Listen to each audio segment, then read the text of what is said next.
नवाजें जनाब पवन राव अंबेडकर साहब। जोरदार तालियों से इस्तकबाल किया जाए जनाब पवन राव अंबेडकर साहब। बहुत बहुत शुक्रिया संचालन कर रहे हैं मेरे भाई। मंच पर तशरीफ फरमा आदरणीय जनाब शौकत अली साहब का मैं इस्तकबाल करता हूं। मंच पर बैठे हमारे तमाम प्रदेश के पदाधिकारी, उनका मैं स्वागत करता हूं। सहारनपुर ज़िले के जो भी पदाधिकारी जिम्मेदार साथी हैं, उन सभी का भी मैं धन्यवाद और स्वागत करता हूं। मैं आदरणीय जनाब बैरिस्टर असदुद्दीन ओवैसी साहब को याद करता हूं और उनको नमन करता हूं। मैं इस देश के ही नहीं, विश्व का विशालतम और महानतम संविधान बनाने वाले बोधिसत्व बाबा साहब डॉक्टर भीमराव अंबेडकर को नमन करता हूं और उनको याद करता हूं। मैं इस सहारनपुर की जागरूक जनता का भी मैं इस्तकबाल करता हूं और खैर मकदम करता हूं। हमारे बीच में उलमाए कराम हैं, उनका भी मैं खैर मकदम और स्वागत करता हूं। सहारनपुर की इस जनता का जो जोश है वो देख के लगता है कि उनके रगों में, इस देश की मिट्टी में जो खुशबू है उसका खून बहता है। सहारनपुर की इस जागरूक जनता को अस्सलाम वालेकुम, जय भीम, जय मीम। अब हम उस रास्ते पर आ चुके हैं जहां ये कहने की जरूरत नहीं है कि हम किसी की बी टीम हैं। अब हम उस रास्ते पर आ चुके हैं जहां हमारे हौसले और जोश के आगे वो सभी पार्टियां नतमस्तक होती नजर आ रही हैं जिन्होंने पिछले 75 सालों से मुसलमानों का वोट लेकर के इस देश में हुक्मरानी बनाई। हमारे बीच में हैदराबाद के एक्स मेयर आदरणीय जनाब माजिद हुसैन साहब भी हैं, मैं उनका इस्तकबाल करता हूं। मैं कहना चाहता हूं कि पिछले 75 सालों से मुसलमानों का जिस तरह से इस्तेमाल किया गया, मुसलमानों को सिर्फ वोट के लिए रखा गया, मुसलमानों को सिर्फ इस देश का गुलाम बना करके रखा गया, वो शासन करने वाले लोगों के जो कान हैं अब फटने वाले हैं। जो शासन करने वाले जो लोग हैं उनके पैरों तले जमीन खिसकने वाली है, क्योंकि इस देश ही नहीं, इस उत्तर प्रदेश के मुसलमानों ने अपना काया चुन लिया है और वो ये कहने के लिए स्वतंत्र हो चुके हैं कि अब हम दरी बिछाने और गुलामी करने के लिए नहीं, आदरणीय जनाब बैरिस्टर असदुद्दीन ओवैसी साहब के हाथों को मजबूत करने के लिए हम तैयार हो चुके हैं। पिछले 75 सालों में क्या हुआ? इस देश में जब से संविधान लागू हुआ, संविधान लागू होने के बाद इस देश के संविधान निर्माता को इन्हीं कांग्रेसियों ने हराने का काम किया। और ये कांग्रेसी कहते थे कि बहार और चमार को मैं संविधान में जिसने बनाया है उसको इस संसद में जाने नहीं देंगे। ये वही कांग्रेसी हैं जिन्होंने इस देश के मुसलमानों को डराने का काम किया और ये कहा कि अगर आप हमें वोट नहीं देंगे तो आपको हम पाकिस्तान भेजने का काम करेंगे। ये सिर्फ मुसलमानों को ही नहीं डराते थे, हम सदियों से इस देश में गैर बराबरी की व्यवस्था के आधार पर गुलामी सहते हुए आए हैं। हमने दो तरह की गुलामी सही है, सामाजिक गुलामी और राजनीतिक गुलामी 1950 के बाद। लेकिन मुसलमान सामाजिक रूप से मजबूत रहा, लेकिन 1950 के बाद इस देश के हालात बदले और इस देश में जो कांग्रेस पार्टी रही है उसने आपको राजनीतिक गुलाम बनाने का काम किया। और आज की स्थिति यह हो गई है कि मुसलमान जो मजबूत हुआ करता था, आज के समय में इन राजनीतिक पार्टियों ने उसे अछूत बना करके रख दिया है।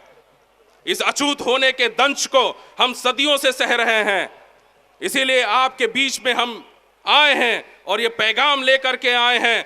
पिछले 75 सालों में कोई भी राजनीतिक पार्टी ने आपके मान सम्मान और सुरक्षा के लेकर के कोई काम नहीं किया।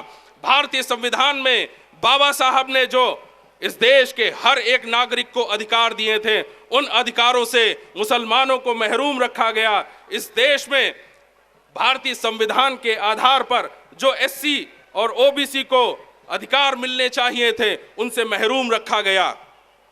कांग्रेस पार्टी को आपने चुना, लेकिन कांग्रेस पार्टी ने आपको क्या दिया? कांग्रेस पार्टी ने आपको गोलियां देने का काम किया। कांग्रेस पार्टी ने आपके ऊपर गोलियां चलाने का काम किया। कांग्रेस पार्टी ने 1969 में गुजरात के दंगे करवाने का काम किया। आपके इसी मुरादाबाद में आपने देखा होगा, ईदगाह की नमाज अदा करने वाले मुसलमानों के ऊपर इन्हीं कांग्रेसियों ने गोली चलवाने का काम किया। 5000 से भी ज्यादा मुसलमान उस गोली में मारे गए। क्या कांग्रेस उसके लिए जिम्मेदार नहीं है? क्या कांग्रेस को माफी नहीं मांगनी चाहिए? कांग्रेस ही इस देश में हिंदू और मुस्लिम के नाम पर नफरत फैलाने वाली वो जननी है जिसने आरएसएस को जन्म दिया, और वही आरएसएस आज आपके बीच में ये घोषणा करती है और इस देश के हरिद्वार में जो स्थान है उसमें खड़े होकर के ये ऐलान करती है कि इस देश के मुसलमानों को तलवारों से काटने की जरूरत है। क्या मुसलमान इतना कमजोर हो गया है? क्या मुसलमान अपनी लड़ाई नहीं लड़ सकता है? क्या उनको जवाब देने का वक्त आ गया है जो आपके ऊपर तलवार चलाने का काम करते हैं? हम तलवार चलाने की बात नहीं करते हैं, हम कलम की बात करते हैं। हम उनको कलम के आधार पर जवाब देंगे। इस देश में, इस उत्तर प्रदेश में जब हम शासन सत्ता में आएंगे तब हम उनको जवाब देने का काम करेंगे। हमने कभी तलवार उठाने की बात नहीं कही। हम बाबा साहब को मानने वाले लोग हैं, हम बाबा साहब के बनाए हुए संविधान को मानने वाले लोग हैं। हम कलम की बात करने वाले व्यक्ति हैं, हम कलम को लेकर के काम करेंगे। आपने कांग्रेस को चुना, कांग्रेस ने आपके ऊपर गोलियां बरसाई, लेकिन क्या हुआ? क्या समाजवादियों ने आपके ऊपर गोलियां नहीं बरसाई? समाजवादियों ने आपका वोट लेकर के आपके साथ धोखा नहीं किया? समाजवादी जब 2012 में अखिलेश यादव की सरकार आई तो मुजफ्फरनगर दंगे किसके शासन सरकार के समय हुए? अखिलेश यादव के सरकार के समय हुए ना। मुसलमानों ने क्या 2012 में समाजवादी पार्टी को वोट नहीं दिया था? झोली भर भर के वोट दिया था, और उसी वोट की बदौलत अखिलेश यादव, जिसको मुख्यमंत्री छोड़िए चपरासी बनने के भी लायक नहीं था, उसको आप लोगों ने मुख्यमंत्री बनाने का काम किया। लेकिन उसी अखिलेश यादव ने मुसलमानों के साथ किस तरह का व्यवहार किया वो आपके सामने है। और अगर मैं अपनी बात कहूं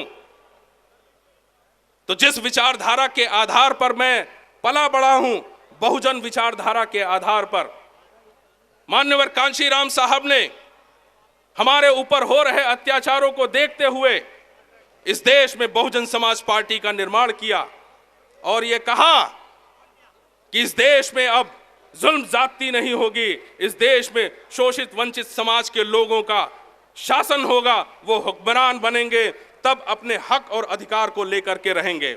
मान्यवर कांशीराम साहब ने समतामूलक समाज की स्थापना के लिए, इस देश में गैर बराबरी की व्यवस्था को दूर करने के लिए बहुजन समाज पार्टी का निर्माण किया।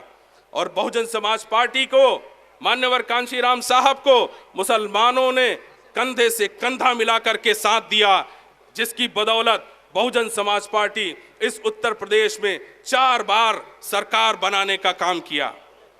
लेकिन आज वो बहुजन समाज पार्टी बदल गई है। मान्यवर कांशीराम साहब के जाने के बाद बहुजन समाज पार्टी अब वो बहुजन समाज पार्टी नहीं रही है जो संविधान की बात करती है। बहन जी अब कलम को छोड़ करके त्रिशूल को पकड़ने का काम किया है। बहन जी के सामने जय श्री राम लगाने के नारे लगाए गए, बहन जी के सामने परशुराम के नारे लगाए गए, बहन जी के सामने हर हर महादेव के नारे लगाए गए। क्या सहारनपुर के वासी बहन जी को इस काम के लिए माफ करेंगे? क्या हम त्रिशूल उठाने वाले लोगों का साथ देंगे? हम कलम उठाने वाले लोगों का साथ देंगे या नहीं देंगे? हम त्रिशूल उठाने वाले लोगों से हम दूर होने चाहते हैं। त्रिशूल उठाने वाले लोगों का हम साथ नहीं देंगे। अगर बहन जी उत्तर प्रदेश के इस सहारनपुर क्षेत्र में आती हैं तो उनसे बता देना कि अब आप बाबा साहब की नहीं रही हैं, ब्राह्मणों की हो गई हैं। इस देश में ब्राह्मणवाद नहीं, अंबेडकरवाद चलेगा। इस देश में संविधानवाद चलेगा।